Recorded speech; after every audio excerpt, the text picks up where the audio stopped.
Welcome back to beta squirrel. ഇനി നമ്മൾ insert into field നെയിംസും വാല്യൂസും അല്ലാതെ വേറൊരു അപ്രോച്ചിൽ എങ്ങനെ സിമ്പിൾ ആയിട്ട് ഡാറ്റ ഇൻസേർട്ട് ചെയ്യാന്നുള്ളത് നോക്കാം. നമ്മൾ സാധാരണ ഇൻസേർട്ട് ഇൻറ്റു ഫീൽഡ് പിന്നെ വാല്യൂസ് കൊടുക്കും അല്ലെ. അതേപോലെ തന്നെ മറ്റൊരു ഓപ്ഷനാണ് ഇൻസേർട്ട് സെറ്റ് എന്ന് പറയുന്നത്. ഇൻസേർട്ട് ഇൻറ്റു സ്റ്റുഡൻസ് സെയിം തന്നെ. എന്നിട്ട് അവിടെ നമ്മൾ ബ്രാക്കറ്റിൽ ഫീൽഡ് കൊടുക്കാതെ സെറ്റ് എന്ന് പറഞ്ഞു. Set first name equal to Alice comma separated ആയിട്ട് last name equal to Brown age equal to 22. അപ്പൊ നമ്മൾ എന്താണ് ചെയ്യുന്നത്? ഓരോ ഫീൽഡും വാല്യൂം അതിന് കോമ സെപ്പറേറ്റഡ് ആയിട്ട് ഈക്വൽ ടു കൊടുക്കുകയാണ്. ഇതാണ് ഇൻസേർട്ട് ഇൻറ്റു സെറ്റ് അല്ലെങ്കിൽ ഇൻസേർട്ട് സെറ്റ് എന്ന് പറയുന്നത്. സെലക്ട് ചെയ്തു, റൺ ചെയ്യാണ്.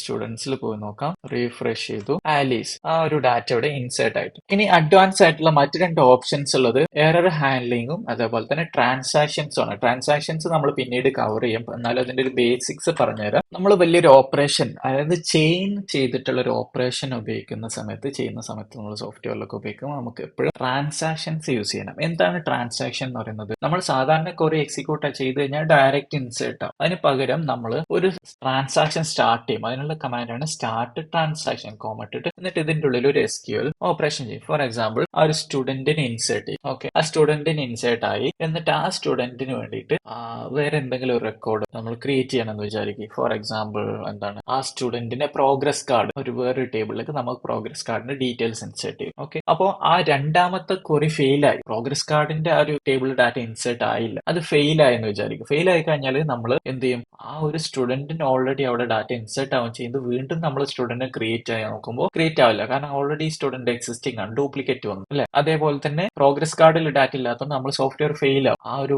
സോഫ്റ്റ്വെയറിന്റെ സ്ക്രീനിൽ വരുന്ന സമയത്ത് പ്രോഗ്രസ് കാർഡിൽ ഈ സ്റ്റുഡന്റിന്റെ എൻട്രി ഇല്ലാത്തതുകൊണ്ട് അവിടെ എറർ ത്രോ ചെയ്യും. അപ്പൊ അങ്ങനെ നമ്മൾ ഭാഗികമായിട്ടുള്ള ഇങ്ങനത്തെ എറേഴ്സ് വരുന്ന സമയത്ത് നമ്മൾ സോഫ്റ്റ്വെയറിൽ ഒരുപാട് ഡാറ്റ ഇഷ്യൂസും അതിനനുസരിച്ച് നമ്മൾ സോഫ്റ്റ്വെയർ ബ്രേക്ക് ആവുകയും ചെയ്യും. അങ്ങനത്തെ സിറ്റുവേഷൻസ് അവോയ്ഡ് ചെയ്യാൻ വേണ്ടിയിട്ട് ഇങ്ങനെ ചെയിൻ ആയിട്ടുള്ള മറ്റൊന്നായിട്ട് ബന്ധപ്പെട്ടിട്ടുള്ള ക്വറീസ് നമ്മൾ ചെയ്യുമ്പോൾ എന്ത് ചെയ്യും? ആദ്യം നമ്മൾ ട്രാൻസാക്ഷൻ സ്റ്റാർട്ട് ചെയ്യും, എന്നിട്ട് എല്ലാം കഴിഞ്ഞതിന് ശേഷം കമ്മിറ്റ് ചെയ്യും. എന്നിട്ട് അതിൽ എന്തെങ്കിലും എറർ ഉണ്ടെങ്കിൽ എന്ത് ചെയ്യും? കമ്മിറ്റിന് പകരം റോൾ ബാക്ക് എന്ന് കൊടുക്കും. അപ്പൊ റോൾ ബാക്ക്, അതായത് രണ്ടാമത്തെ ടേബിൾ ഫെയിൽ ആയി കഴിഞ്ഞാൽ നമ്മൾ റോൾ ബാക്ക് വിളിക്കും. റോൾ ബാക്ക് വിളിക്കുമ്പോൾ എന്ത് സംഭവിക്കും? ഈ ഒരു സ്റ്റാർട്ട് ട്രാൻസാക്ഷൻ തുടങ്ങിയപ്പോൾ മുതലുള്ള എല്ലാ ക്വറീസും റോൾ ബാക്ക് ആവും. അപ്പൊ നേരത്തെ ഇൻസേർട്ട് ആയിട്ടുള്ള സ്റ്റുഡന്റിന്റെ റെക്കോർഡ് ഓട്ടോമാറ്റിക്കലി ഡിലീറ്റ് ആവും, ഡിസപ്പിയർ ആവും. അതുകൊണ്ട് തന്നെ നമുക്ക് സേഫ് ആയിരിക്കും. വീണ്ടും ഒന്നുകൂടെ നമുക്ക് സോഫ്റ്റ്വെയർ ഉപയോഗിച്ചിട്ട് ആ ഒരു സ്റ്റുഡന്റിനെ ഇൻസേർട്ട് ചെയ്യും. അത് പാസ് ആവുകയാണെങ്കിൽ പ്രോഗ്രസ് കാർഡിലും സ്റ്റുഡന്റിലും പ്രോപ്പറായിട്ട് ഡാറ്റ ഇൻസേർട്ട് ആവുകയും ചെയ്യും. ഇങ്ങനെയാണ് ട്രാൻസാക്ഷൻസ് യൂസ് ചെയ്യുന്നത്. പക്ഷെ നമ്മൾ ട്രാൻസാക്ഷന്റെ വേറെ മറ്റൊരു വീഡിയോയിൽ നമുക്ക് ഡീറ്റെയിൽ ആയിട്ട് നോക്കാം. പക്ഷെ ഇങ്ങനെ ഒരു കൺസെപ്റ്റ് ഉണ്ട് എന്നുള്ളത് മാത്രം നിങ്ങൾ അറിഞ്ഞു വെക്കുന്നത് നന്നായിരിക്കും.